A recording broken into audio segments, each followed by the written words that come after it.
There is one lesson I seem to keep relearning: self-compassion. Being patient and kind to yourself, especially when you're rebuilding something you have lost.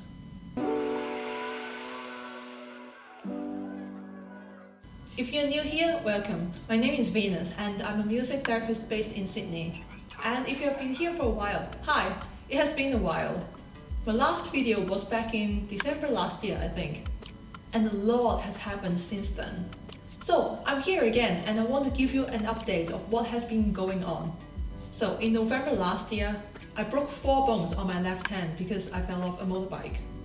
As a music therapist who plays instruments for a living, and as someone who trains calisthenics, you can probably imagine how it went down.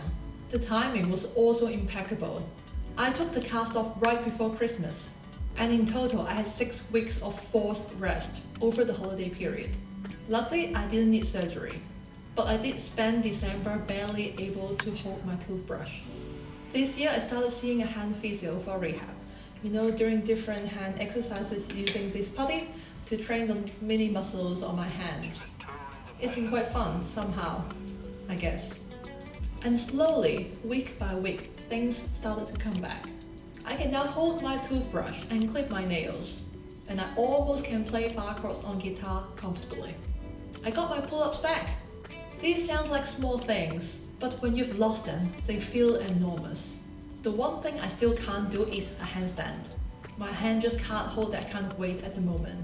And honestly, that's the hardest part to sit with. And here is what nobody tells you about recovery.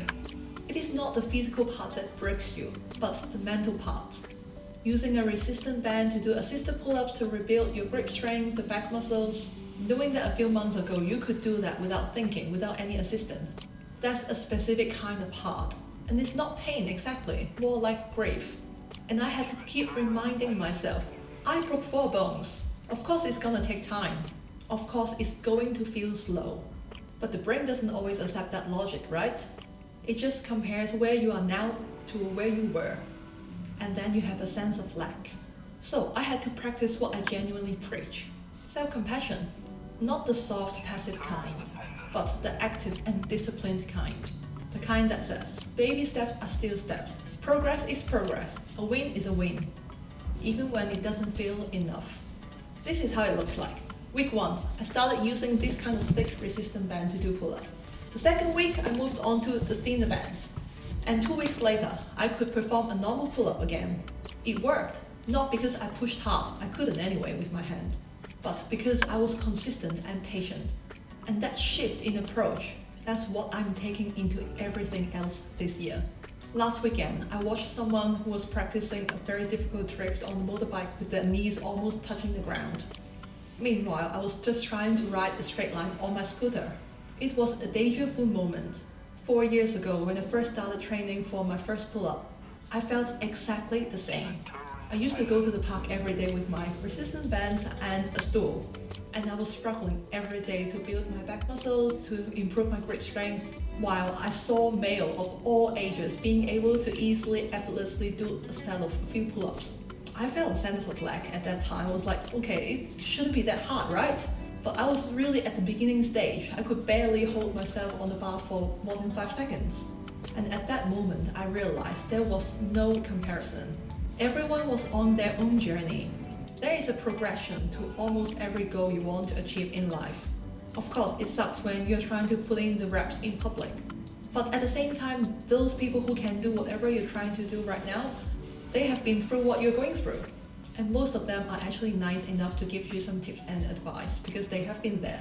They know what kind of mistakes they made. All that matters is to show up with consistency and patience.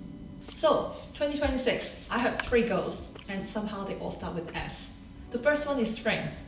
I'm not going to be training my handstand for a while, at least until the last quarter of the year, I guess. And I'm being realistic of whether I will achieve it by next year. I hope, but we don't know yet. And my actual goal for this year is a muscle up. That was actually my goal last year, but obviously I couldn't do that because I broke my hand. So the progression is clear. I need to get comfortable doing 10 pull-ups first.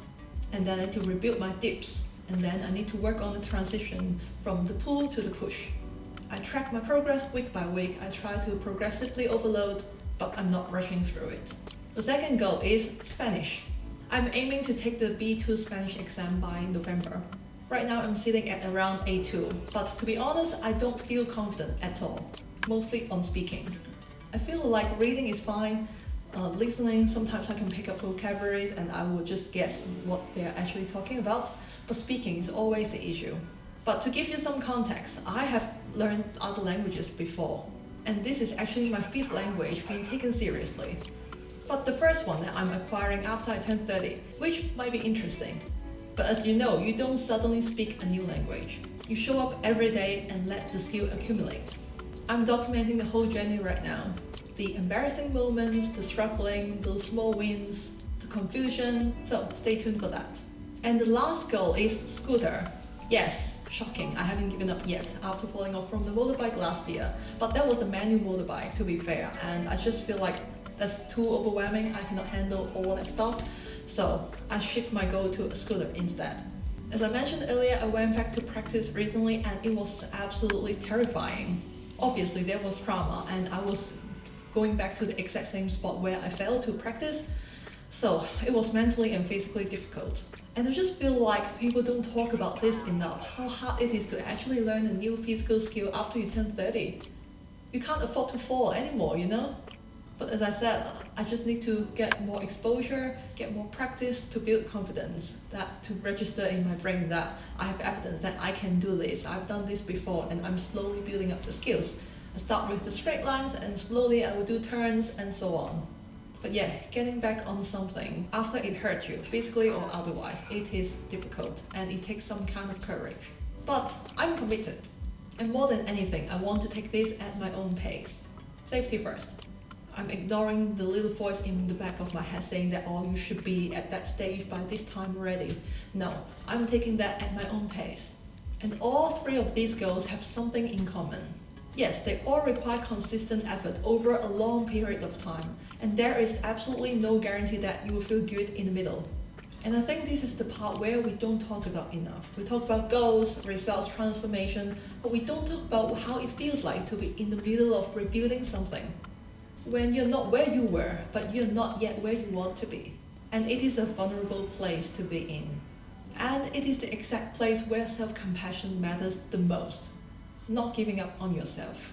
Not comparing your chapter 2 to someone else's chapter 10. And not mistaking slow progress for no progress.